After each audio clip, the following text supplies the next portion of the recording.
जय श्री राम। बहुत स्वागत है आपका आपके अपने खास कार्यक्रम मानस ज्योतिष ज्ञान में। मैं हूं आपके साथ आचार्य राज मिश्रा। आज फिर से एक बार आपके लिए कुछ महत्वपूर्ण जानकारियां लेकर के उपस्थित हूं, कुछ नई चीजें लेकर के उपस्थित हूं।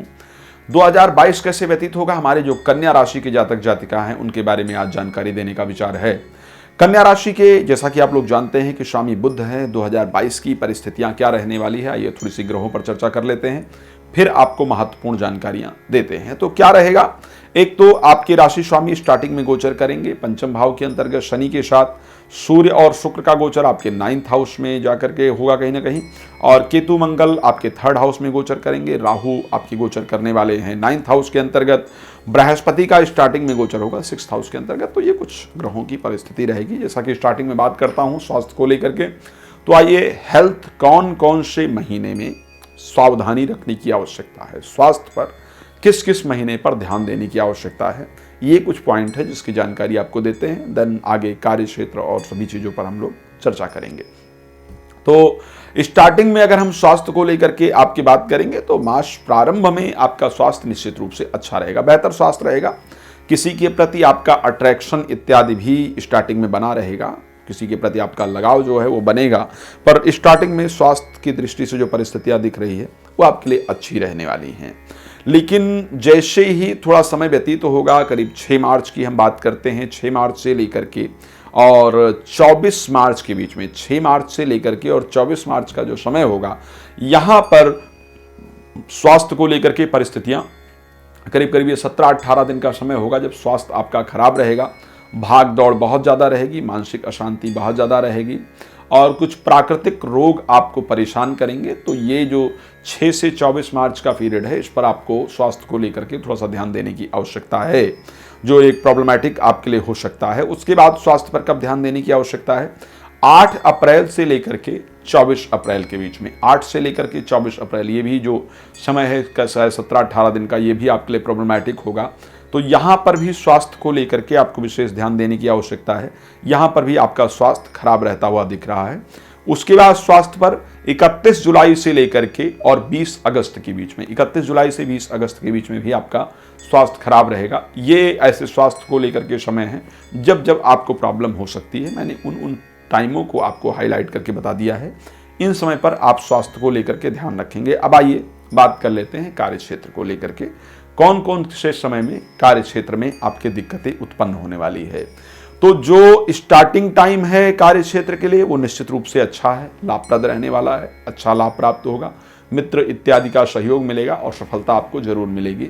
लेकिन जो समय स्वास्थ्य के लिए मैंने खराब बताया है 6 मार्च से लेकर के और 24 मार्च के बीच में, इसी समय पर कार्य क्षेत्र में भी आपको दिक्कतों का सामना करना पड़ेगा। यहाँ पर लोग कुटिल चाल से अपने, अगर आप नौकरी इत्यादि कर रहे हैं तो अपने चालाकियों से, अपने कुटिल चाल के माध्यम से आपके कार्य को रोकने का प्रयास किया जाएगा, आपको नुकसान देने का प्रयास किया जाएगा। तो आपके लिए प्रॉब्लम वाला समय करीब ये जो 6 से लेकर के 24 मार्च के बीच का समय होगा, ये मेरे दृष्टि से प्रॉब्लमैटिक रहेगा। कार्य क्षेत्र को लेकर के बहुत सारे उतार चढ़ाव और बहुत सारी दिक्कतें देखनी पड़ेंगी। लेकिन अगर हम बात करें 24 मार्च से लेकर के 8 अप्रैल के बीच का, ये समय आपके लिए बेहतर होगा। अगर इस समय में प्रमोशन वगैरह का संयोग बना तो निश्चित रूप से वो होगा और कार्य में भी अच्छा रिजल्ट प्राप्त होगा। भाग दौड़ थोड़ा रहेगा पर रिजल्ट अच्छा आने वाला है। जीवन साथी का भी सहयोग मिलेगा कार्य में, तो सफलता आपको निश्चित रूप से अच्छी प्राप्त होगी। लेकिन जब हम इसके बाद जाते हैं, थोड़ा सा समय और आगे निकलते हैं और हम समय देखने का प्रयास करते हैं कि 8 अप्रैल से 24 अप्रैल के बीच का, जिसको भी हम स्वास्थ्य को लेकर के भी खराब बता रहे थे, ये समय कार्य क्षेत्र को लेकर के भी नुकसानदायक है। इस समय पर कार्य में अचानक सब कुछ नष्ट होने का संयोग, अचानक सब कुछ खराब होने का संयोग, अचानक सब कुछ खत्म होने का संयोग निश्चित रूप से बनेगा और उसके साथ नौकरी में भी आपके यहाँ पर दिक्कतें आएंगी। छूटने का योग नौकरी के, या लोग कुटिल चाल के कारण आपके प्रमोशन इत्यादि को रोकने का जो संयोग है वो कार्य क्षेत्र के अंतर्गत यहाँ पर आपका बनता हुआ दिख रहा है। बाकी समय आपके कार्य क्षेत्र के लिए निश्चित रूप से बेहतर है। आप मेहनत करेंगे, रिजल्ट प्राप्त होगा, नौकरी वगैरह बदलना चाहेंगे तो बाकी समय में आपकी नौकरी इत्यादि जो बदलने का संयोग है वो निश्चित रूप से दिखेगा। लेकिन आगे चलेंगे एक और समय जिस पर मैंने स्वास्थ्य को लेकर के भी खराब परिस्थिति की बात की थी, और वो समय है मेरा 31 जुलाई से लेकर के 20 अगस्त के बीच में। 31 जुलाई से 20 अगस्त का जो समय होगा, यहाँ पर भी कार्य क्षेत्र को लेकर के आपको दिक्कतों का सामना करना पड़ेगा। यहाँ पर किसी राजनीतिक पार्टियों को चंदा वगैरह देने की परिस्थितियाँ आपके लिए होंगी जो आपको परेशान कर सकती हैं। तो यहाँ पर भी समय कार्य क्षेत्र के लिए बेहतर नहीं है। अच्छा, एक समय मुझे लगता है कि मैं आपको और थोड़ा सा सावधान कर दूं, थोड़ा ध्यान देने की आवश्यकता है। 2 जुलाई से लेकर के 17 जुलाई के बीच में करीब जो 15 दिन का समय होगा, 2 जुलाई से 17 जुलाई के बीच में, यहां पर आपके जितने भी रुके हुए कार्य हैं वो निश्चित रूप से बन जाएंगे। कुछ ऐसे ऑफर आपको प्राप्त होंगे जो देखने में बड़े लुभावने लगेंगे, लेकिन उनके पर्दे के पीछे की सच्चाई कुछ और होगी।